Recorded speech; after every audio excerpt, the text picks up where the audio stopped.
नमो भगवते वासुदेवाय। हरे कृष्णा राधे राधे। पुरुषोत्तम भगवान की जय। भगवान भोलेनाथ की जय। माता पार्वती की जय। प्रिय भक्तों, आज इस पावन अवसर पर हम आपके लिए लाए हैं पद्मिनी एकादशी की संपूर्ण व्रत कथा।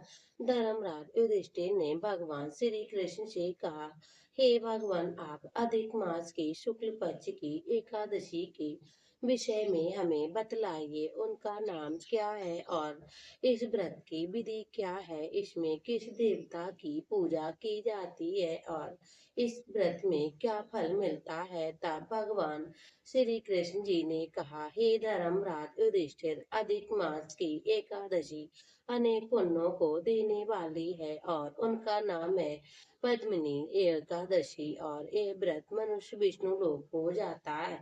जो भी मनुष्य इस व्रत को करता है वह भगवान श्री हरि विष्णु लोक को जाता है और अनेक पापों को नष्ट करने वाली तथा मुक्ति और भक्ति प्रदान करने वाली इसके फल और गुणों का ध्यान पूर्वक सुनो। दशमी के दिन व्रत शुरू करना चाहिए। एकादशी के दिन प्रातः नित्य क्रिया से निर्वृत्त होकर पुण्य क्षेत्र में स्नान करने चले जाना चाहिए। उस समय गोबर, मृतिका, तिल, कोस और अमल की चूड़ से विधि पूर्वक स्नान करें और स्नान से पहले शरीर में मिट्टी लगाते हुए भगवान श्री हरि से प्रार्थना करनी चाहिए, हे मृतके, मैं आपको नमस्कार करती हूँ।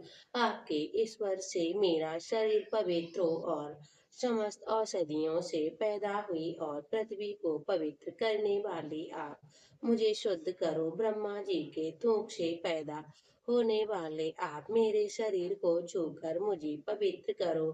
शंख चक्र गदाधारी देवों के देव, हे भगवान जगन्नाथ, आप मुझे स्नान के लिए आज्ञा दीजिए। इसके बाद वरुण मंत्र को जप करके पवित्र तीर्थों के अभाव के उनका स्मरण करते हुए किसी तालाब में स्नान करना चाहिए और स्नान के पश्चात साफ स्वच्छ वस्त्र धारण करें और संध्या तर्पण करते हुए मंदिर में भगवान श्री हरि धूप दीप जलाकर केसर आदि से पूजन करनी चाहिए। इसके बाद भगवान श्री हरि विष्णु के सम्मुख नित्य गायन भजन कीर्तन करें और भक्तजनों के साथ भगवान के सामने पुराण की कथा सुननी चाहिए। अधिक मास के शुक्ल पक्ष की पद्मिनी एकादशी का व्रत निर्जल करना चाहिए। यदि मनुष्य में निर्जल रहने की शक्ति ना हो तो उसे जल या अन्नहार करके व्रत करना चाहिए। रात्रि में जागरण करके नित्य और गायन करके भगवान श्री हरि विष्णु का स्मरण करते रहना चाहिए।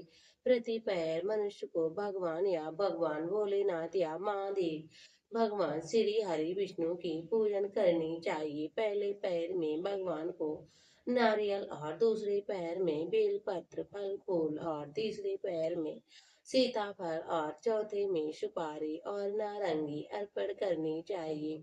इससे पहले पैर में अग्निहोम का, दूसरे में वाजपेय और तीसरे में अश्वमेध का फल मिलता है और चौथे में राजसूय यज्ञ का फल मिल जाता है। इस व्रत से बढ़कर संसार में कोई और व्रत नहीं है। एकादशी का व्रत करने से मनुष्य के सारे पाप नष्ट हो जाते और सारे तीर्थ यज्ञों का फल मिल जाता है। इस तरह से सूर्योदय तक जागरण करना चाहिए और स्नान करके ब्राह्मणों को भोजन कराना चाहिए। और इस प्रकार जो मनुष्य विधि पूर्वक भगवान श्री हरि विष्णु की पूजन अर्चन करते हैं, व्रत करते हैं, उनका जन्म सफल हो जाता है और वे इस लोक में अनेक सुखों को भोगकर अंत में भगवान श्री हरि विष्णु लोक को पधारते हैं। भगवान श्री कृष्ण कहने लगे, हे धर्मराज, मैंने तुम्हें एकादशी के व्रत का महत्व पूरा विधान बतला दिया है। जो भी पद्म एकादशी का भक्ति पूर्वक व्रत कर चुके हैं उनकी कथा मैं तुमसे कहता हूँ, तुम ध्यान पूर्वक सुनो। ये सुंदर कथा एक समय पुलस्त्य की ने देव ऋषि नारद जी से कही थी। एक समय राजा कीर्तवान ने रावण को अपने बंदी गृह में बंद कर लिया। फिर उसे मुनि पुलस्त्य जी ने कीर्तवान से विनय करके छुड़वाने की गए। और इस घटना को सुनकर नारद जी ने पुलस्त्य मुनि से पूछा, महाराज, उस मायावीर रावण को किसने समस्त देवताओं सहित इंद्र तक को जीत लिया है? कीर्तिवीर राजा ने किस प्रकार जीता, सो आप मुझे समझाइए। तब पुलस्त्य ऋषि मुनि बोले, हे नारद, पहले कीर्तिवीर नामक एक राजा राज्य करता था। उस राजा की 100 पत्नियां थीं। उसमें से किसी भी की राज्यभार संभालने वाला योग पुत्र नहीं था। तब राजा ने आदर पूर्वक पंडितों को बुलवाया और पुत्र की प्राप्ति के लिए यज्ञ किया, किंतु सारे ये असफल रहे। जिस प्रकार दुखी मनुष्य को भोग नीरस मालूम पड़ते, उसी प्रकार जो भी अपना राज्य बिना पुत्र के दुख में व्यतीत करता है, वह अंत में तप के द्वारा ही सिद्धियों को प्राप्त कर जानकर तपस्या के लिए वन को चला गया। उधर उसकी पत्नी बाल अलंकारों से त्याग कर अपने पति के साथ गंधमार्दन पर्वत पर चली गई। उस स्थान पर उन्होंने 100 लोगों ने 10,000 वर्षों तक तपस्या की, सिद्धि प्राप्त नहीं हो सकी। राजा के शरीर में तपस्या करने से केवल हड्डियां मात्र रह गईं। ये देखकर राजा की पत्नी प्रमदा ने विनय सहित महासती अनसुईया से पूछा,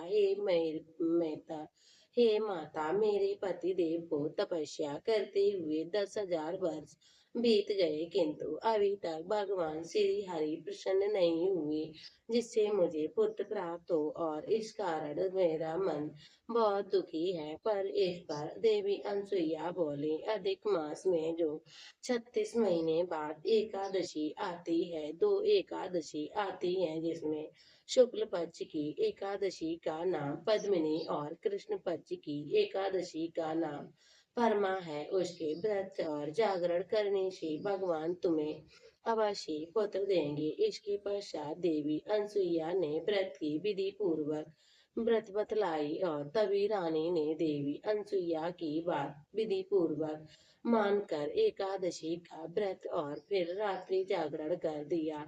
इस भगवान श्री हरि विष्णु बहुत प्रसन्न हुए और वरदान मांगने के लिए कहा। तब देवी ने प्रभु, ये आप वरदान मेरे पति को दे दी। तभी प्रमदा की वचन सुनकर भगवान श्री हरि विष्णु बोले, हे प्रमदे, मुझे अधिक मास बहुत प्रिय है, और उसमें भी एकादशी तो मुझे सबसे अधिक प्रिय है।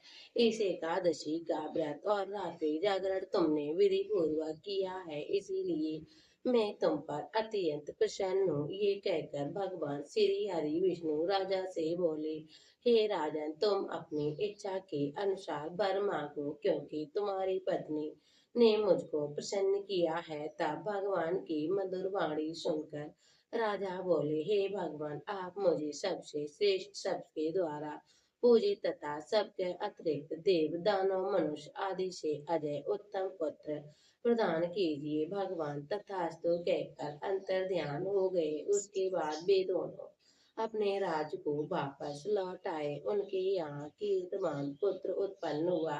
वे भगवान के अतिरिक्त सबसे अजय थे। इन्होंने रावण को जीत लिया, और सब पद्मिनी एकादशी के व्रत के प्रभाव था ये कहकर पुलस्त्य ऋषि जी वहां से चले गए। तब भगवान श्री हरि विष्णु के महाराज से कहा, हे पांडव, भगवान श्री कृष्ण ने अर्जुन से कहा, हे महाराज पांडव नंदन, मैंने तुमसे अधिक मास के शुक्ल पक्ष की पद्मिनी एकादशी का महात्म्य कह दिया है। सो मनुष्य को इस व्रत को सच्ची श्रद्धा और निष्ठा से करता है, वह अवश्य भगवान श्री हरि विष्णु लोक को जाता है। अब हम तब सुनते हैं तुलसी माता की कथा। एक बार बूढ़ी माई थी जो नित्य तुलसी में जल सींचती और कहती, हे तुलसी माता, सत की दाता, मैं तेरा बिरला सींचती हूँ, तुम मुझे बहू दे, पीताम्बर की धोती दे, मीठा मीठा ग्रास दे, बैकुंठ में वास दे, जटक की चाल दे, पटक की मौत दे, और चंदन का काट दे, रानी सा राज दे, दाल भात का भोजन दे, और 11 की मौत दे, तब भगवान श्री कृष्ण का कंधा दे। ऐसा कहकर वह बूढ़ी माई तुलसी माता से कहा करती थी। तब तुलसी माता ये सुनकर वह सूखने लगी। एक समय भगवान श्री हरि विष्णु ने पूछा, हे तुलसी, क्या तुम बात है जो तुम इतनी सूखी जा रही हो? तब तुलसी माता बोली, मैं क्या बताऊं हे प्रभु। भगवान श्री कृष्ण ने कहा, अगर मैं नहीं पूछूंगा तो कौन पूछेगा? तब तुलसी माता ने कहा, हे प्रभु, एक वृद्धा रोज आती है और ये बात कह जाती है, उसकी सारी बात तो मैं पूरी कर दूंगी, लेकिन भगवान श्री कृष्ण का कंधा कहाँ से लाऊंगी? तब भगवान बोले, हे जब वह वृद्धा मरेगी तब मैं अपने आप कंधा दे आऊंगा। तुम बूढ़ी माई से कह देना। तुम कुछ समय बाद वह बूढ़ी मर गई।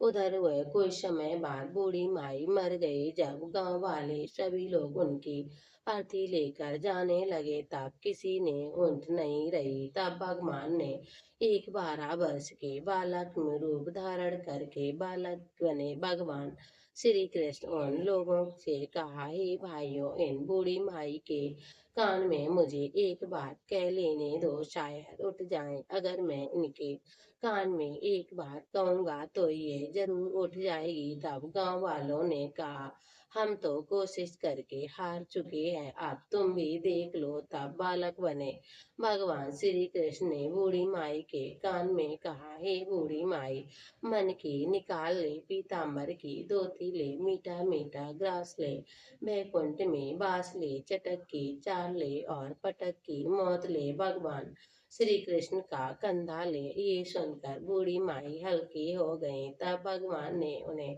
कंधा दिया और बूढ़ी माई को मुक्ति मिल गई। हे तुलसी माता, जैसी बुढ़िया माई को मुक्ति दी वैसी हम सभी को देना, और अंत समय में बूढ़ी माई को कंधा कृष्ण जी का वैसा हम सभी को देना। तो प्रेम से बोलिए, कृष्ण कन्हैया लाल की जय, तुलसी माता की जय। प्रिय भक्तों, ये तो थी संपूर्ण पद्मिनी एकादशी, पुरुषोत्तम एकादशी की व्रत कथा, तुलसी माता की कथा। आपको कैसी लगी कमेंट बॉक्स में जरूर बताइएगा। मिलते हैं अगली वीडियो के साथ। तब तक के लिए जय श्री कृष्णा, राधे राधे, जय भोलेनाथ।